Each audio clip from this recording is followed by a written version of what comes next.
Buwan naman sa ating One Balita Pilipinas ngayong Lunes. Sandigan Bayan, sinimulan ng dinggin ang hiling na precautionary hold departure order laban kina Senator Cheese Escudero at naging campaign donor niya na si Maynard Mu. Senate Blue Ribbon Committee Chair Ping Lacson iginiit na hindi exempted sa investigasyon sa flood control scandal si Pangulong Bongbong Marcos. Mister ni Vice President Sara Duterte na si Attorney Man Scarpio formal nang inireklamo ang Anti-Money Laundering Council at iba pang mga opisyal na nagsiwalat ng kanilang financial records sa impeachment hearing sa Kamara. Habang ang National Bureau of Investigation o NBI may lead na raw na makapagsasabing hindi lang basta joke ang ginawang pagbabanta noon ni VP Sara sa Pangulo. Pag-uusapan natin. Meralco nagpaliwanag sa naging pagtaas ng singil sa kuryente. Suspect na namaril sa White House dinner na dinaluhan ni US President Donald Trump at ng kanyang pamilya, arestado na. At kababayan nating si Matty J. Naka-golden buzzer ulit sa Britain's Got Talent.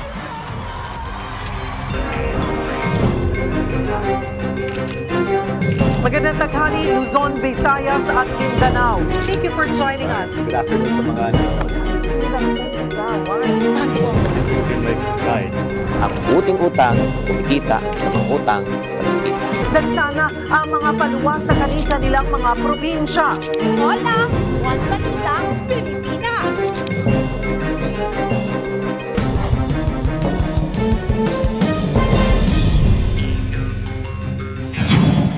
Magandang tanghali, Luzon, Visayas at Mindanao. Sa poll sa CCTV, ang pagnanakaw ng riding in tandem na naka-hazard lang na sasakyan sa gilid ng kalsada sa Laguna. Ang suspect wanted pa rin. Para bigyan ng mukha ang balita, Mobile Journal, Alexis Ebue.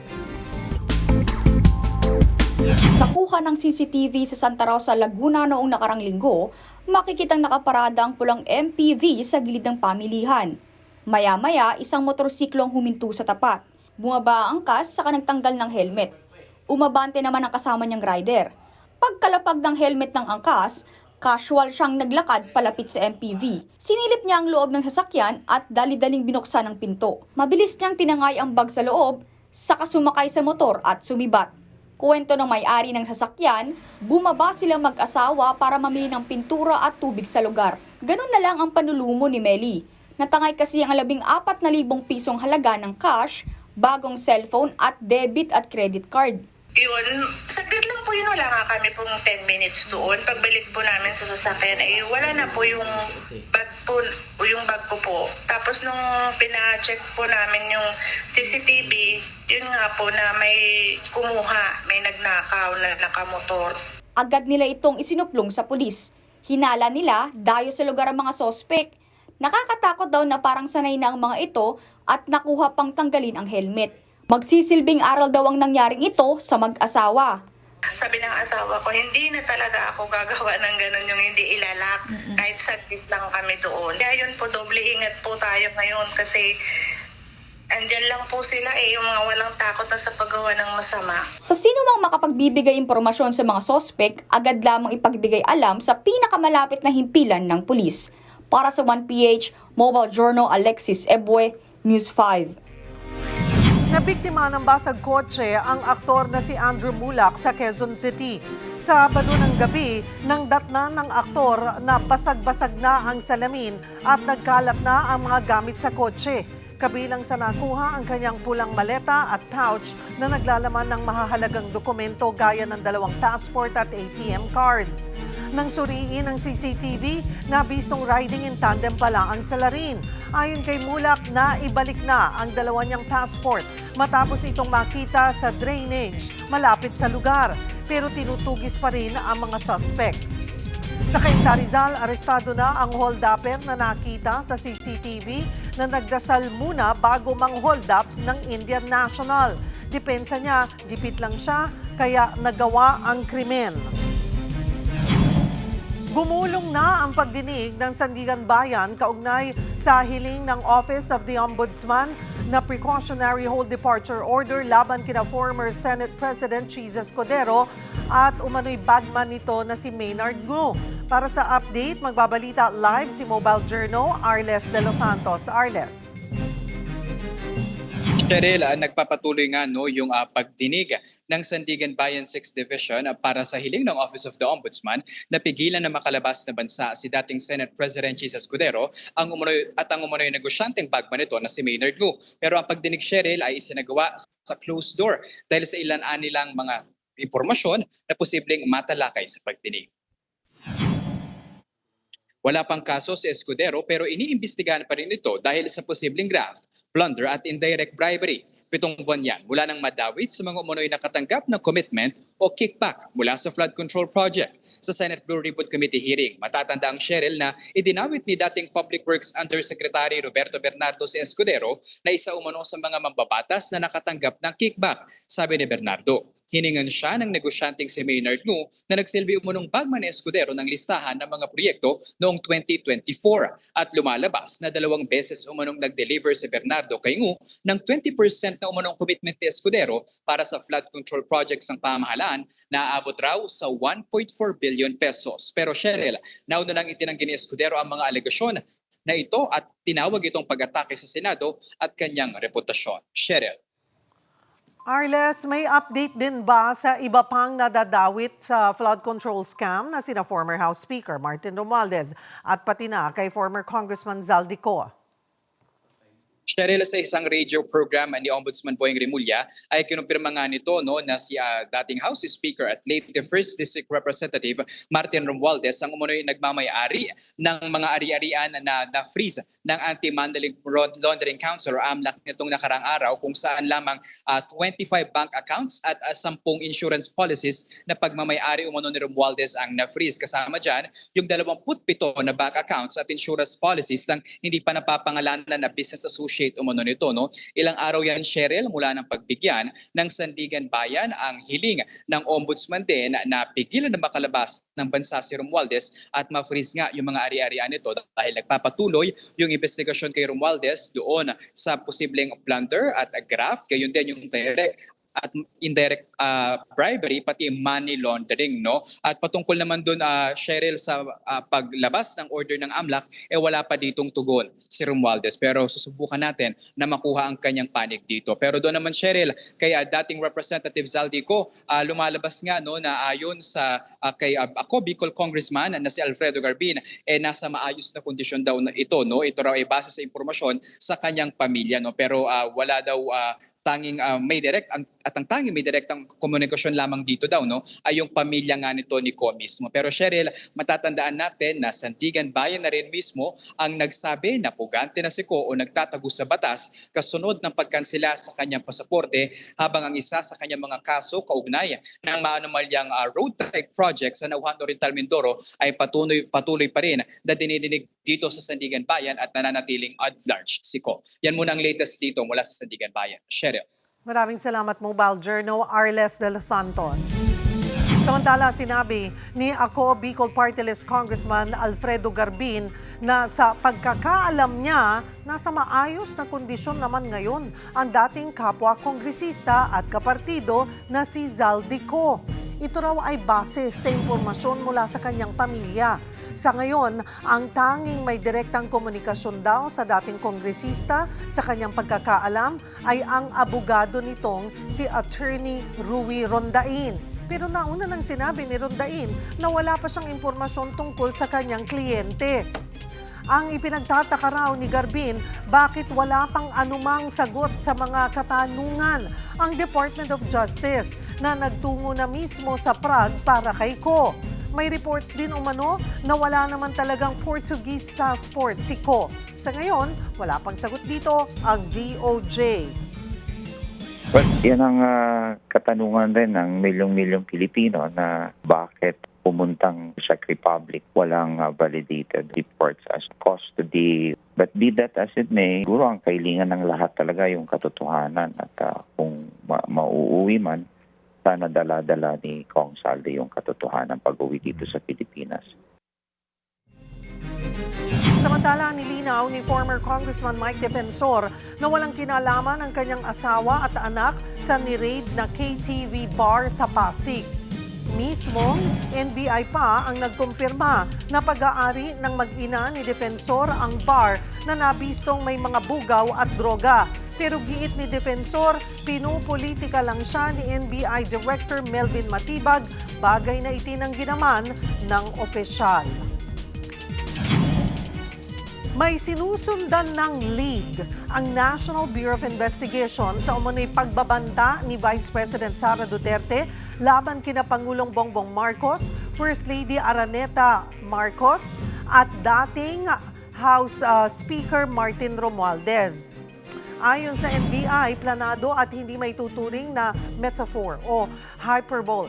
Parang lang ang naging pahayag ng bise na may inutusan siyang pumatay sa 3 kung matuloy ang umano'y plano laban sa kanya. Inatasan ang NBI na iharap ang resulta ng nasabing investigasyon sa impeachment hearing ng House Justice Committee sa April 29. Kaugnay niyan at iba pang issue, kasama natin NBI Director Melvin Matibag. Magandang tanghali po sa inyo, Director. Salamat po sa oras. Magandang tanghali po, Ma'am Cheryl, at sa lahat po ng tumatangkilik sa inyong programa, magandang tanghali at salamat po sa inyong imbitasyon po. Director, ano na po yung pinakahuling estado ng investigasyon ng NBI tungkol dito sa umano'y banta ni Vice President Sara Duterte laban nga kina Pangulong Bongbong Marcos? Ganito po yun, Ma'am Cheryl. No? Actually, yung ginagawa namin after nung banta niya at nung dumating po ako rito sa NBI, talagang continuing investigation to until we pinpoint kung sino yung kinausap niya. What we have established is, seryoso po siya ron sa banta na yan. Hindi po siya conditional, kundi this is an absolute na threat. At kung mapapansin nyo naman po, consistent sa lahat po ng mga pagkakataon na maaari siyang magsalita, laging may dumarating na pagbabanta kay Presidente in different forms and different way ng pagsasabi. Hindi lang po nga si Vice President Sara, kundi papansin ninyo, there is a pattern doon sa buong pamilya na palagi na lang tinitreat talaga ang ating Presidente. Coupled with their previous behavior, yung mga behavior po nila na pakikipagkapwa-tao sa ibang tao, makikita po natin na kailangan pong seryosohin ng law enforcement, lalong-lalo na ng National Bureau of Investigation, yung banta po na yan. Kaya naman, sinusundan po namin lahat ng makita namin na maaaring ito yung lead para ma-identify po kung sino yung kinausap niya. Just recently, when the President was have an event po dyan sa Nueva Ecija, sa Palayan, naka-live broadcast, monitor yung pong social media, meron na lang biglang nagpapap na sinabi, barilin si Presidente. Those are serious threats po na kailangan po natin. Director Matibag, linawin ko lamang po, pwede niyo po bang linawin kung anong uri po ng lead ito pong inyong tinutukoy? Ito ba'y testimonya or may mga digital evidence also? Well, ano po to, yung ginagawa po ng NBI, yung mga profiling po ng mga nagpo-post, yung profiling po ng kanilang mga statement. At lagi rin po namin binabantayan siyempre yung mga salita ng pamilya ng mga Duterte at ng mga aliado po nila kung saan po patungo. Ang nakakatakot po kasi dito, Ma'am Cheryl, parang lahat na lang Anybody can make a threat to the President. Ginagaya na yung behavior po nitong si Vice President. Meron pong isang Vice Mayor na abogado, ganun din. At parang consistent Parang there is a pattern na nadidevelop na palagi ang target sinasabi, ulo ng Presidente. Na ganyan po yung sinasabi. Kaya ang ano po namin, we're taking leads, tinitingnan namin yung mga associated. Kung maalala nyo, there is that report that Vice President Sara created her own army. So tinitingnan din po namin yung mga personalities dyan. Okay. So saan din po nakabase, ano yung naging basehan po ng NBI sa pagsasabing planado at hindi basta pahayag lang ito pong bantang ito? Well, yung press conference po na madaling araw na inabot ng 2 oras, pinanood po namin yan kasama yung mga expert namin dito po sa NBI, kasama yung ating pong investigation, yung sa CCD namin, pati po behavioral science department namin, para tingnan at pag-aralan po. Ito pong nangyari na press conference, hindi naman po spur of the moment.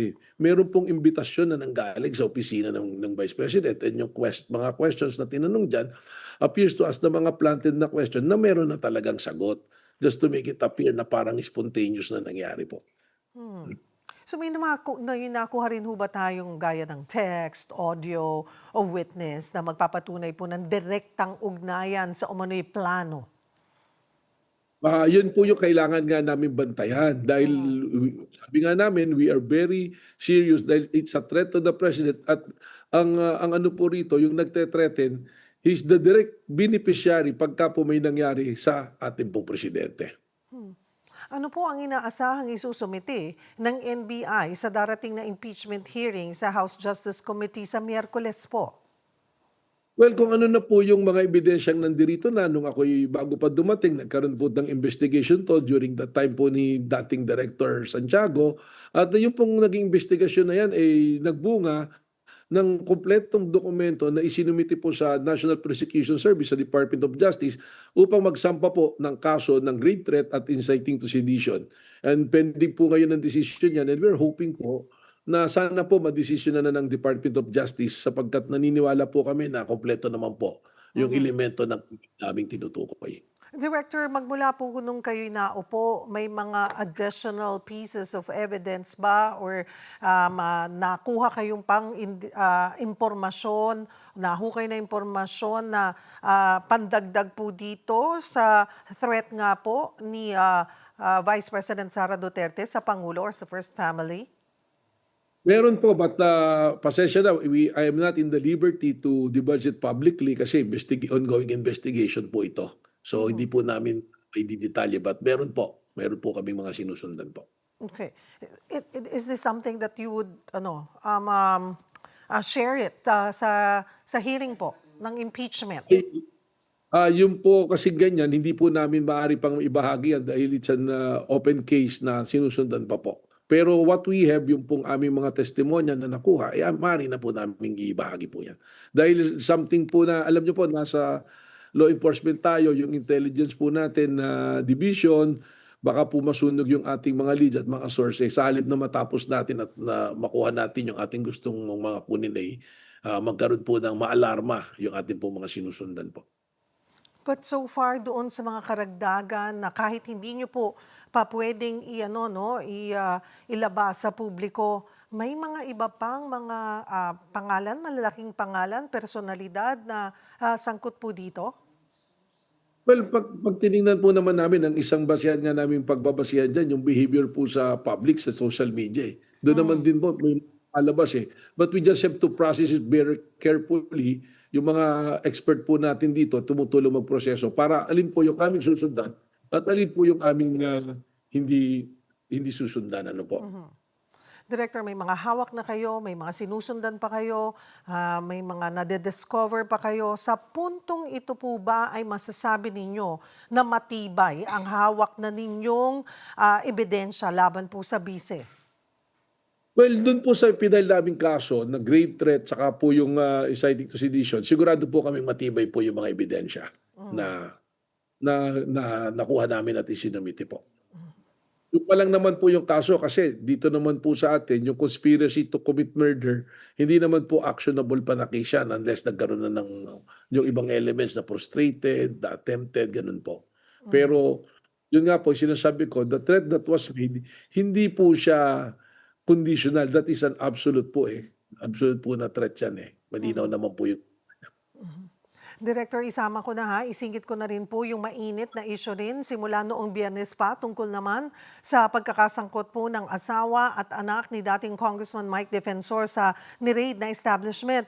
Paano po ninyo tinutugunan yung aligasyon ni Ginang Julie Defensor na ito ay isang political vendetta?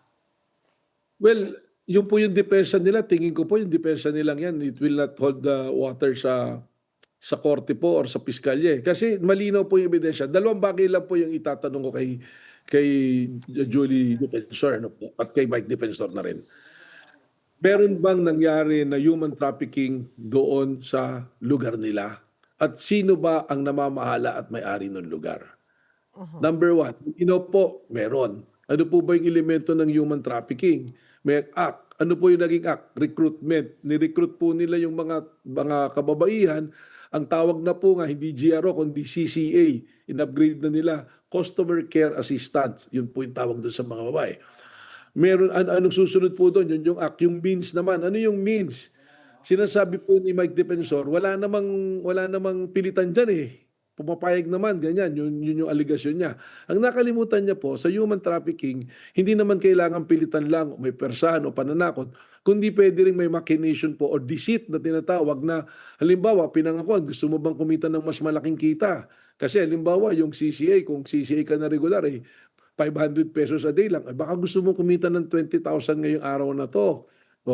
So, meron pong pagkukumbinsing ganon. At pangatlo, yung purpose po, which is prostitution. Dahil ganito po nangyari, pagpasok pa lang po dun sa Chicago KTV, merong salamin na malaki, at tawag po doon, aquarium, nakaupo, nakahilera yung mga kababaihan, at ang papasok na customer, kakausapin po ng mamasang, nung pong tinatawag na manager, at mag-aalok na. Gusto mo ba? Sino ba yung kursunada mo? O yan, sige, ganito presyo niyan. Pagkatapos magkasundo, meron pong secret door. May agdanan, paakyat doon sa Blue Hotel na pinapamahalaan ng Sirin Development Corporation na ang presidente at chairman po ay si Julie Defensor. So yun po yung naging modus nila. So nagkaroon talaga ng human trafficking, di po ba? So sinasabi niyang 2019 pa daw. Alam ko po dito sa istasyon na yan, may yung 3 pong babae na nag-interview. Sinasabi niya, 2019 ginibap na namin siya, pero tinatanong kayo, wala. Sapagkat meron po kaming dokumento na galing sa SEC na 2025 updated, ang presidente at chairman pa rin ng Sirin doing a business under the name of style of Blue Hotel is si Julie Defensor, at ang treasurer ay si Miguel Gabriel Defensor. So, malinaw po, sila ay may kinalaman dyan, at meron na po mga dumarating na reports dito. At the time na tumatakbong mayor itong nakarang eleksyon si Mike Defensor, dyan niya dinadala yung mga kapitan, yung mga kagawad, mga leader nila sa politikong lalaki para i-entertain. So alam po nila, meron pong ganun ang sistema. So wag po nilang gamitin yung politika. Nakakatakot po yung ginagawa nila na sasabihin, gumagawa ka ng illegal na gawain, sasabihin politika. Yun po yung mas nakakatakot because it gives signals to the criminals na gagawa sila ng mga krimen, pero pwede silang mag-rally, titirahin nila yung gobyerno para pag hinuli po sila ng law enforcement, sasabihin, politika to kasi I'm speaking against the government. Mas nakakatakot po yun. At alam naman si Mike Defensor, pag ngayon nga, nagpapasukan yung mga history lumalabas tuloy, pati sa Paddy's Point, yung mga nahuli na prostitute noon, sinasalo niya. So may pattern po Huwag po nila politika. Dahil gumawa ka ng lagay at hindi po ako ang naglagay sa pamilya niya para malagay sa ganyang sitwasyon. Nagnegosyo kayo ng ganyan, ginamit mo yung pamilya mo, ilagay mo dyan ang pangalan nila na may ginagawang illegal, hahabulin po kayo ng batas. Pangalawa, pinofile namin po yung mga 54 rescued na kababaihan. Alam po ba ninyo, doon sa 54 na yon, Ma'am Cheryl, most of them are single moms. Ano pong ibig sabihin nito? Doon na po pumapasok yung mode nila na kinukumbinsi dahil mahihirap na tao to Gipit sila kakapit sa patalim. So, sinasabi ni Mike Defensor, ano ba tong NBI na to? Dami naghihirap. Ang ginagawa pa, hulihin to, nawawalan ng trabaho. Mas nakakatakot naman po yung ginagawa mo dahil sa kahirapan ng tao, pagsasamantalahan mo, papapasukin mo sa illegal, gagawin mong prostitute, mas nakakatakot po yun. Yun po yata yung mas bantayan natin kaysa yung sasabihin pinupolitika. Siya po, nasa political front ngayon, kritiko siya, pero gumagawa siya ng illegal. Hindi naman po natin siya hinahabol kung legal yung ginagawa niya. So sila po yung magpaliwanag, andyan yung dokumento that is Secretary SEC galing, official document. Galing po yung permit po, 2006, galing sa City Hall ng Pasig City. Sirin Development Corporation. Sinong may-ari ng Sirin Development Corporation? President Chairman, si Julie Defensor. Na ito pong mga to, may connection pa nga Kasi yung buong compound, Cliff Point Development Corporation, ang chairman naman ng korporasyon, si Mike Defensor naman. At ang holding company, Pax River Mining, na ang majority owners, sila Mike Defensor din. Yung treasurer ng Chicago KTV, na si Del Rosario, siya rin po ay shareholder nung Clip Point Development Corporation. So ano po yung yan? Yung Clip Point Development Corporation, ang treasurer, interlocking sila eh. Magkano ang kinikita ng Chicago KTV at ng Blue Hotel sa araw-araw? Baka 1 milyon eh. Isipin nyo, naging joke nga eh, yung isang Cropec, isang platidong Cropec, 700 pesos. So, milyon yung kinikita nito. But the treasurer, interlocking, they control yung pondo. So, yan po yan. So, they challenge me, sasabihin nila, politika, walang ginagawa NBI, habulin sila. Mula po nung nag-assume ako, 64 days na po ako ngayon. Ang apprehension po namin, successful apprehension ng operation namin, Ma'am Cheryl, 123 successful operations po. Nakapile kaso na yan, ma'am. At sabi niya, tina-target puro kumpanya ng kalaban. Iba-iba pong kumpanya yun eh. Saka yung human trafficking, mahigpit po talaga kami dyan. Just Saturday po, meron din kaming hinuli sa Pampanga. Hindi naman po political yun. Prior to that, yung mapusaig po, ang dami po namin ginawa. Ang mandato po namin hulihin yung gumagawa ng illegal, hindi po kami political na ahensya. Director Matibag, kailan nyo po sinimulan yung investigasyon on this? Saan nanggaling at kailan yung lead na nakuha about this Chicago KTV? Well, ma'am, halos 1 buwan po namin ginawa yung surveillance nito. Meron po kami mga assets na pinapadala to investigate. That is how we do yung trabaho po namin. Ito namang kaso. At nag-positive po. Kaya po pala, ito pa, banggitin ko po, nung nag-decide kaming i-raid dyan, hindi po NBI lang dumating dyan. Kasama po namin ang local government ng Pasig. Andiyan dyan po yung CSWD, yung social workers. Tapos nandyan din po yung mga barangay officials nung ginawa namin. Nag-imbita po kami ng media to observe yung pag-raid po niyan. At meron po yung ating mga nag-raid. Wala po tayong kalokohan dyan. Kaya napakahirap naman kung ang depensa mo sasabihin politika at kung daw meron na personal kay Mike Defensor, wala po akong personal. Katunayan, magkakilala po kami. Opo. Kaya lang, nandito ako sa law enforcement, I will make sure na gagawin ko po yung mandato na binigay po sa akin ng batas. Director Matibag, sabi nyo nga po, this Chicago KTV, may aquarium yan pagpasok nyo, tapos may secret door going to Serene. So Blue Hotel po. Yeah, opo, si Rin po kamanis doon. Si Rin doing business under the name and style of Blue Hotel. Okay. Ang Serene ang nagmamanage sa Blue Hotel. Kita rin po yun. Yung Blue Hotel tsaka si Rin, isa lang. Ang gamit niya lang na brand, kumbaga yung si Rin, yung po yung registered corporation niya sa SEC. Pero yung brand, yung Blue. Tapos para lang po klaro, so Blue Hotel, pero yung Chicago ay kanila rin. At ginawa po naman nila, may lease agreement sila. Si Rin po, ibig sabihin, yung first and second floor niyan ay si Rin po. Ang ginawa po nila, pinarenta po nila sa Pinarenta po nila sa Chicago. Ang sinasabi ko nga po, interlocking officers and director. Yung Del Rosario, treasurer, ay isa po sa director din po at shareholder po nung Clip Point Development Corporation na pagmamay-ari rin po ng mga depensor. Alright. Okay. Puntahan ko lamang po yung sabi niyong pag-profile, na-profile niyo na po itong 54 na na-rescue ng mga kababaihan. Pero lahat din po ba ay nakuhanan ng salaysay at ano po ang kanilang kwento? May mga salaysay po at may mga testimony po silang ibinigay na po doon. Ano po? Yun na po yung magiging basihan, isa sa mga pagbabasihan po ng City Prosecutor's Office po ng Pasig City po. At nasabit na po namin ng Friday yan.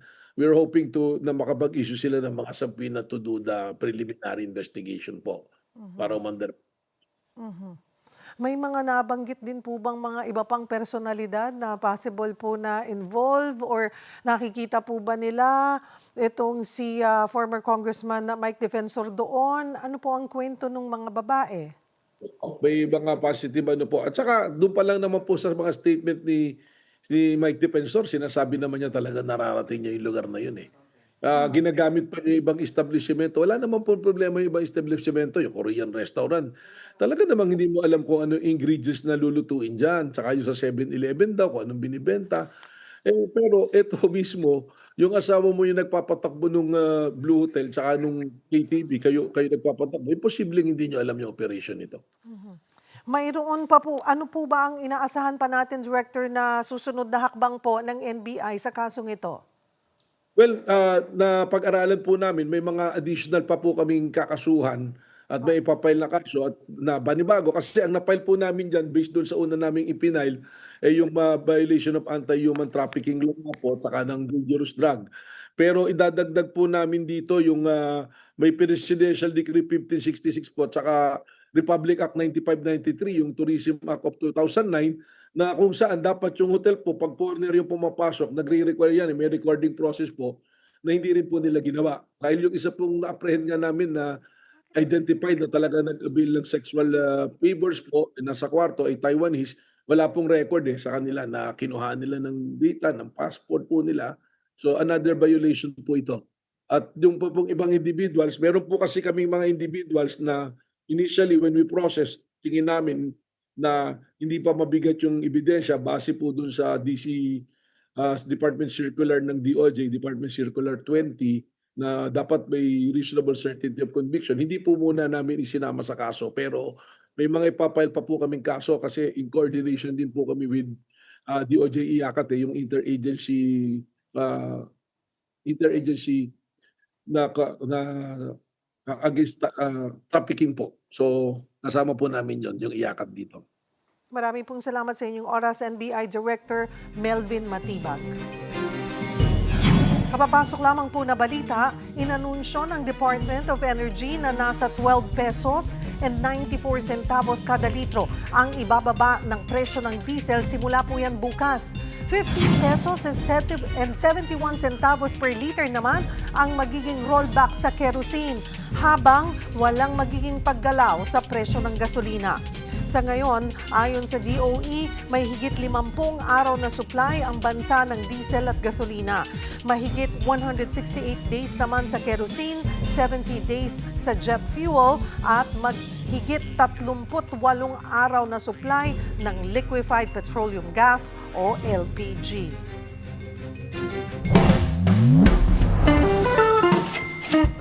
Pataas ang pataas po ang presyo ng petrolyo at ang unang apektado doon ay mga tsuper na namamasada. May ayuda ng 5,000 pesos para sa mga tsuper. Ang tanong, paano ba dapat gamitin? Hi there, this is Chinkitan, your pambansang wealth coach. Kung kayo po ay nabigyan po ng ayuda, yung 5,000 galing po sa tinatawag na AICS, Assistance to Individuals in Crisis Situation.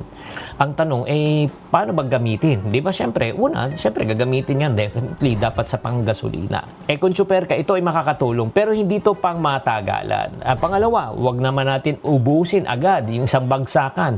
Syempre, i-divide po natin yung 5,000 pesos. Pangatlo, magtabi ng konti, di ba, kahit maliit. Di ba, kahit papaano, dapat meron kang tinatawag na buffer.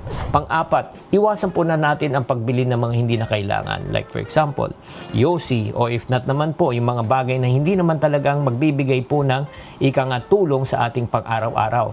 Ang pinakamaganda niyan, alam mo, kung meron kang extra, alam mo, maghanap tayo ng extra diskarte. Ang ayuda, siyempre, panandalian. Pero, alam mo, gawin mo, maghanap tayo ng extra negosyo, extra na side racket.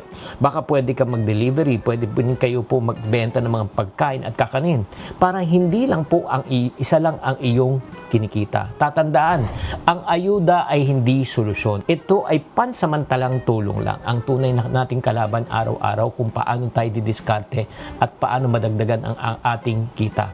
Ikaw, tanong ko po sa inyo, kung nakatanggap ka ng ayuda, ano ang unang gagawin mo?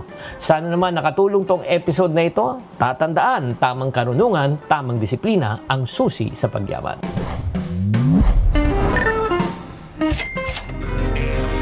Susunod, Mr. ni Vice President Sara Duterte na si Attorney Mans Carpio nagsampa ng reklamo laban sa mga nagsiwalat ng kanilang financial records sa impeachment hearing sa Kamara. Yan at iba pa sa pagbabalik ng One Balita, Pilipinas.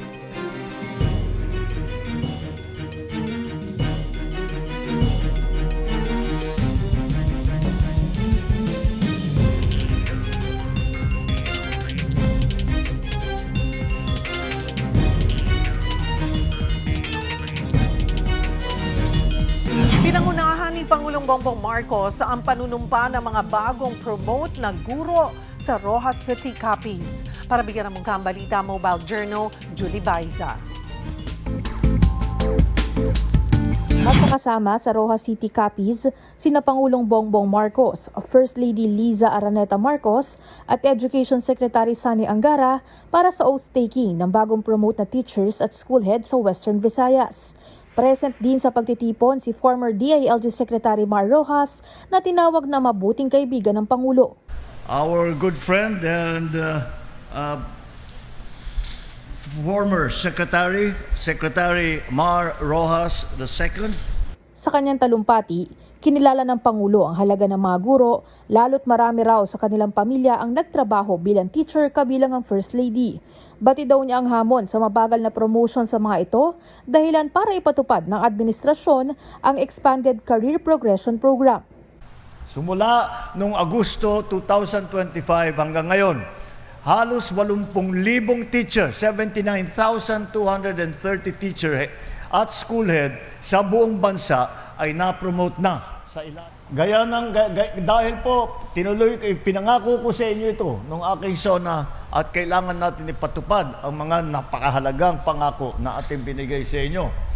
Kaya sinabi ko, hindi na tayo papayag na merong guro na magre-retire ng Teacher 1 dahil hindi naman talaga tama yun. Ibinida rin ni PBBM ang tuloy-tuloy na suporta sa mga guro gaya ng pagbabawas sa administrative work at pagdaragdag ng teaching positions para matutukan ng mga estudyante, maging ang pagbibigay ng mga allowance at incentive. Para sa school year 2025 to 2026, inilabas na ang 10,000 pisong teaching allowance bilang dagdag suporta pa sa inyong mga pangangailangan. Kamakailan lamang, sa pakikipagtulungan ng DepEd at saka ng Pag-ibig, yung Pag-ibig Fund po, binibigyan na rin ng priority access sa abot kayang pabahay ang mga guro at DepEd personnel. Sa ilalim nito, mas pabibilisin daw ang application at loan counseling para magkaroon ng sariling bahay ang mga guro. At ang pangako ni PBBM sa kanila? Asahan ninyo mga ma'am, mga sir, na ang inyong pamahalaan ay hindi titigil sa pagkilos upang matiyak na kayo ay naaalagaan, nabibigyan ng pagkakataong umunlad at kinikilala sa inyong serbisyo. Hindi ko hahayaan na maiwanan ng ating mga guro. Mga kapatid, Mobile Journal Julie Baiza po, hatid ang mukha ng balita. Nagsampa na ng reklamo ang mister ni Vice President Sara Duterte sa ilang opisyal na naglabas umano ng confidential bank records nilang mag-asawa sa nakalipas na impeachment hearing sa Kamara. Para sa detalye, magbabalita si Camille Samonte. Camille. Cheryl, naghain na ng criminal complaint ang asawa ni Vice President Sara Duterte na si Atty. Manas Escarpio laban sa ilang opisyal ng Bangko Sentral ng Pilipinas, Anti-Money Laundering Council at ilang miyembro ng Kamara. Kabilang sa mga inireklamo sina BSP Governor Eli Remolona Jr., AMLAC Executive Director Ronel Buenaventura at mga kongresistang sina Jerva Luis Ro, Percy Sendanya, Chel Jokno at Laila De Lima. Nakasaad sa reklamo na nagkunsabahan umano ang mga ito upang ilabas ang confidential bank records na protektado ng Anti-Money Laundering Act, Bank Secrecy Law at Data Privacy Act. Inireklamo rin ni Carpio ang umano'y pag-leak ng AMLAC at House Committee on Justice ng iba't ibang pribadong record ng transaksyon kabilang ang insurance, time deposits, investments at utility payments. Sa impeachment hearing nitong nakaraang linggo, isiniwalat ng AMLAC na may 6.7 billion suspicious at covered transactions na konektado sa mag-asawa sa loob ng halos 2 dekada. Sa halagang ito, 4.4 billion ang pumasok sa kanilang accounts, 1.5 billion ang lumabas at 791 million ang hindi matukoy kung inflow o outflow. Ayon sa AMLAC, ang suspicious transactions ay may kahina-hinalang pinagmulan o hindi tugma sa kakayahang pinansyal ng kliyente, habang ang covered transactions ay lampas 500,000 pesos sa isang araw. Cheryl, iginiit ni Carpio na napilitan siyang magsampa ng reklamo upang ipagtanggol ang kanyang asawa at ang banking community at binigyan diin na ang bank records ay mahigpit na confidential. Tinawag din niya ang umano'y paglabas ng impormasyon bilang black propaganda at political harassment laban sa bise at sa kanilang pamilya. Cheryl? Maraming salamat, Camille Samonte. May ikinakasa umanong People Power Revolution laban sa Administrasyong Marcos Jr. Ayon mismo ito kay Senator Ping Lacson. Para sa update, magbabalita live si Mobile Journal, Merymon Reyes. Merymon, ano raw yung detalye ng bantang kudeta na ito? Lili, binahagi o ibinunyag kahapon ni Senate President Pro Tempore Ping Lacson na may ilang mga grupo raw ang nagpaplano ng People Power Revolution na suportado ng militar. At sa impormasyong nakuha ni Senator Ping, ito raw ay mga retired na mga opisyal na nangangalap ng suporta sa Armed Forces of the Philippines para patalsikin ang mga opisyal o ang mga lider ng gobyerno. Ito raw ay dahil sa mga kasulukuyang mga issue na nasasangkot ng ilang matataas na opisyal kabilang sina Pangulong Bongbong Marcos at Vice President Sara Duterte. Pero base naman sa contacts o yung mga kakilala ni Senator Ping sa PNP, wala pa naman daw detected signs na itong destabilization effort naggigain na o pumupukaw na ng atensyon. Kaya kumpiyansa itong si Senator Ping na hindi raw magtatagumpay itong destabilization effort. Mariin ding sinasabi ni Senator Ping na lahat daw ng galit ng publiko o yung public anger sa mga isyong korupsyon maaari naman daw i-address sa mga pamamaraan na nakapasailalim sa saligang batas o konstitusyon ng bansa. Cheryl. Ipinahayag din ni Senator Lacson nitong weekend na hindi exempted si PBBM sa investigasyon sa flood control scandal. Meron na ba silang konkretong dahilan para isama ang Pangulo sa investigasyon?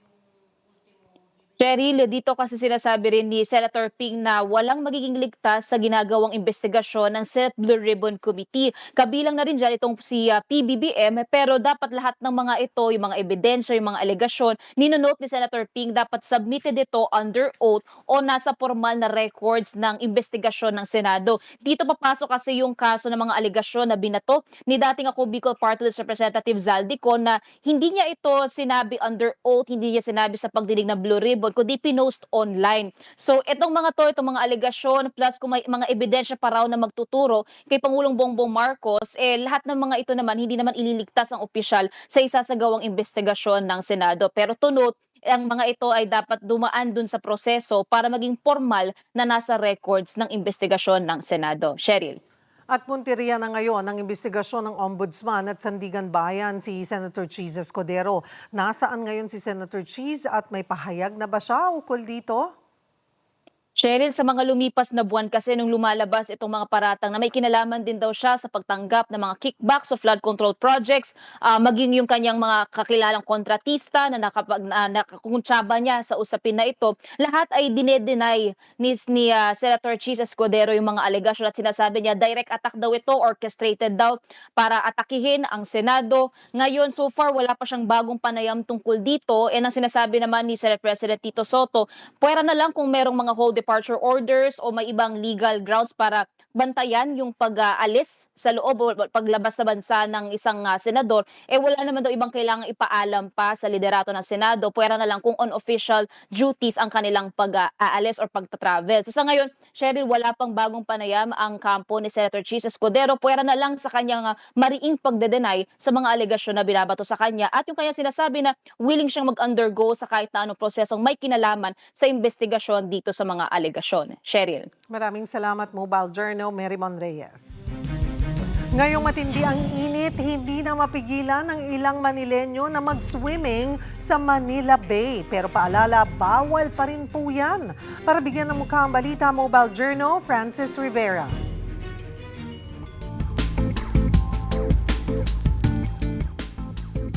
Malapit lang sa daungan ng barko ang Baseco sa Tondo, isa sa pinakamalaking barangay sa lungsod ng Maynila. At dahil mainit, tila di mapigilan ng mga residente rito na lumublob sa Manila Bay. Nagpipiknik pa. May cottage na rin dito na 10 pesos per head lang.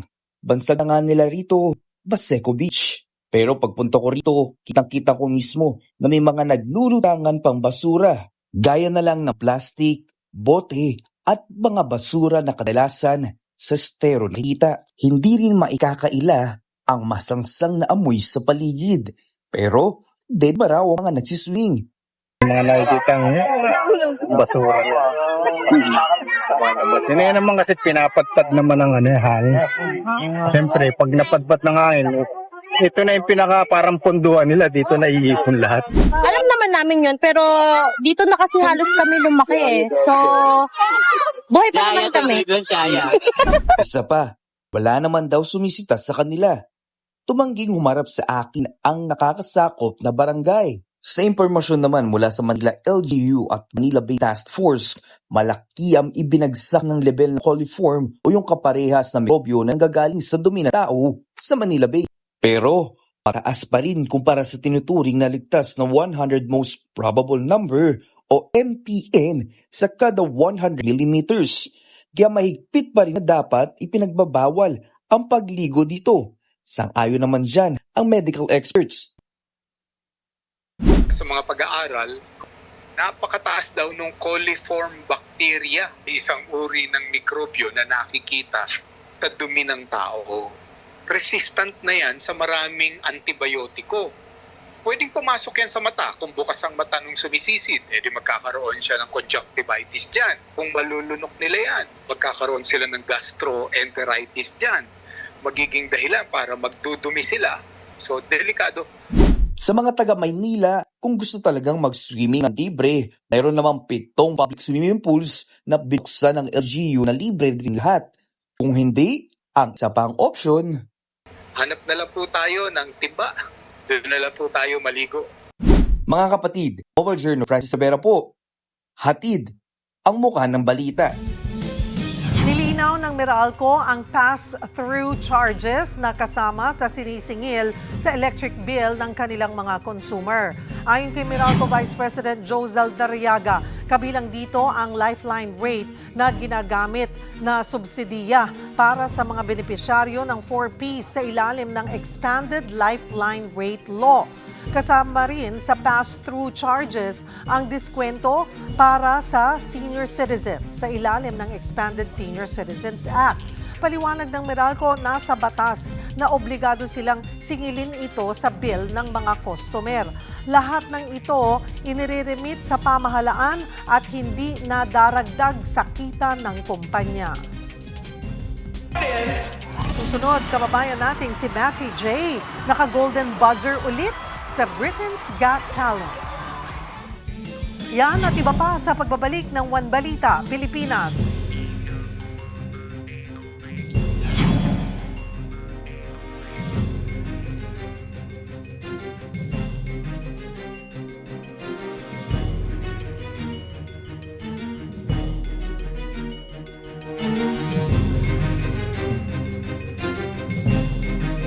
Napilitang ilika si US President Donald Trump matapos ang insidente ng pamamaril sa dinaluhan niyang event sa Washington, D.C. kahapon. Special guest si Trump at si First Lady Melania Trump sa White House Correspondents' Dinner nang umalingaw-ngaw ang putok ng baril sa labas ng venue. Agad rumisponde ang Secret Service agents para ilikas sina Trump. Sa inilabas na kuha ng CCTV ng White House, kita ang armadong lalaki na tumatakbo sa hallway ng hotel hanggang sa mahuli ng mga operatiba. Kinilala siya bilang si Cole Thomas Allen, na isa palang part-time teacher at game developer. Hindi pa malinaw ang motibo ng suspect sa pamamaril. Wala ring nasugatan sa insidente. Dako tayo sa sports, 2 tulog na lang, aarangkada na ang MPTC Tour of Luzon 2026. Para bigyan ng mga balita, Mobile Journal, Denise Valdez-Sancho. Sa Miyerkules, April 29, gugulong na ang MPTC Tour of Luzon 2026. Muling magpapakitang gilas ang best sprinter last year from Pangasinan na si Mervin Corpus from Team 711 Click Road Bike Philippines. Thankful po last year, ma'am, kahit madaming aberya na nangyari sa akin sa mga stage. Pero andun pa rin, ma'am, na di pa rin nawawala. Kasi gusto kong tularan yung tito ko talaga, ma'am. Siya kasi yung naging galit sa akin na mag-fight. Sasabak din para sa Team 7-Eleven Click Road Bike Philippines ang national champions na sina Janelle Carcueva at Ronnie Lankita. Nag-start yung training namin, ma'am. Tuloy-tuloy, ma'am. Kasi may mga linaroan pa kaming abroad, ma'am. January, ma'am, naglaro po kami ng India. Siguro, ma'am, panay bago kong goal, yung best ko. Bukod sa kanila, aabangan din ang Direna Orion Cement Pro Cycling Team, Standard Insurance Philippines, Go for Gold Philippines, Excellent Noodles Cycling Team, MPT Drive Hub Cycling Team, Pangasinan Cycling Team, Seoul Cycling Team, Gapyong Cycling Team, LCW UAE Cycle, National Team of Malaysia, Ponte Wijaya Racing Team, at CCN Factory Racing Team. Unang babagtasin ng mga siklista mula sa iba't ibang panig ng mundo ang Kalatagan, Batangas hanggang sa makarating sila sa Baguio. 14 stages yan mula April 29 hanggang May 13. Mga kapatid, Mobile Journal Denise Valdesancho po hatid ang mukha ng balita. Hola mga kapatid, todo-todo na talaga to para sa atin dahil nagsimula na nga ang taping para sa upcoming kapatid serye na The Good Doctor starring Inigo Pascual. At eto na nga, mamaya na po, panoorin ninyo, it's a new dawn on prime time. Dahil Asikat and Frog ni na Andrea Brillantes at Enrique Hill, ere na po, back-to-back yan sa My Best Friend Eman. Ano nga ba ang mga aabangan? Watch this. The Good Doctor is officially in production. In character na nga as Dong si Inigo Pascual na siyang bida sa highly anticipated kapatid show. May Savant syndrome ang gagampan ng papel dito ni Inigo at may special capacity para mag-solve ng medical cases. Unang ka-eksena ni Inigo sa first day ng taping ang kanyang mentor sa The Good Doctor na si Ryan Agoncillo, who will be playing Doc Joma. Pagbabalik din ito ni Ryan sa acting. Ang The Good Doctor ay Philippine adaptation sa hit Korean series. Also starring Janela Salvador, Jelly de Belen, Gabi Padilla, James Blanco, Maylene Dizon, McCoy Dubs, Tony Labrusca, Dylan Minor, at marami pang iba. Abangan ito soon sa TV5. Red hot sizzling summer ang feels lalo sa pagbisita ng TV5 stars sa La Union para sa Grand Fans Day nitong nakaraang weekend. Pinangunahan ito nina DJ Chacha at Dimples Romana ng Good Morning Kapatid. Bukod sa kanila, present din ang ilang Star Work stars gaya ni na Sam Coloso para makisaya sa mga kapatid. It's a hit sa Netflix. Ang tambalang Mikoy D. Pinagpala at Kiara Valtrovi. Nasa number 2 na ngayon sa streaming platform ang A Secret and Frog na nag-advance release ng first 3 episodes sa streaming giant.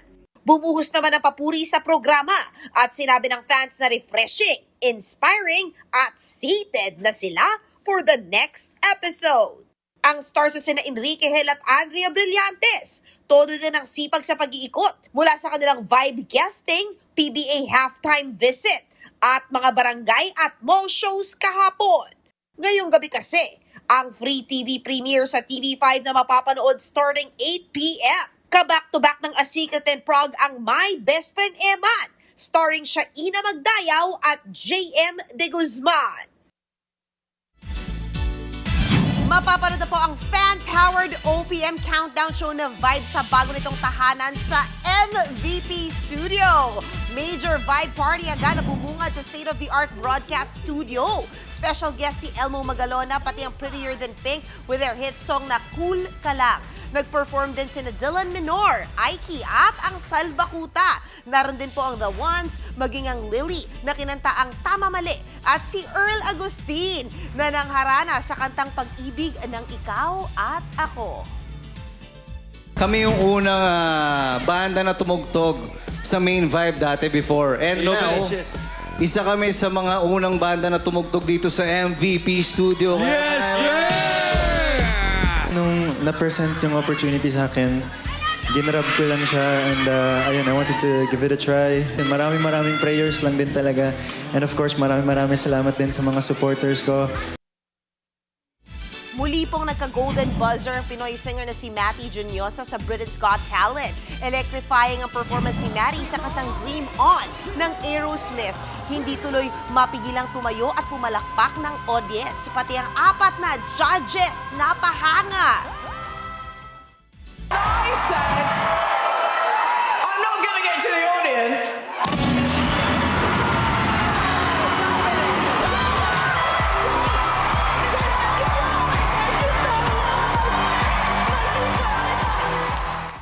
Pati po si Simon Cowell, pinuri ang incredible range ng Pinoy singer. Looking forward din sila sa mga susunod pa na performance ni Matty. Dahil sa Golden Buzzer, secured na po ang finale spot ni Matty. Congratulations sa mga kapatid natin sa True FM. Kasama syempre our very own Miss Cheryl Cosim. Wagi po kasi si Miss Cheryl ng gandingan ng kababaihan. Tinanghal namang Best FM radio station host si Ruth Cabal. Habang most development-oriented FM program ang Ted Filon at DJ Chacha. Most development-oriented radio drama naman ang Sana Lourdes, ang Sabi ng Gubat episode. Congratulations mga kapatid!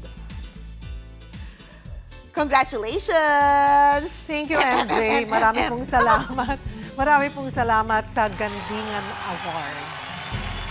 At yan po ang mga bumabanderang balita at public service sa inyong tunay na kasalo sa tanghali. Hanggang bukas dito sa Balita magpapabusog sa inyong kaalaman. Ako po si Cheryl Cosim. Kami ang inyong kapatid sa public service. 1PH, teleserbisyo para sa Pilipino.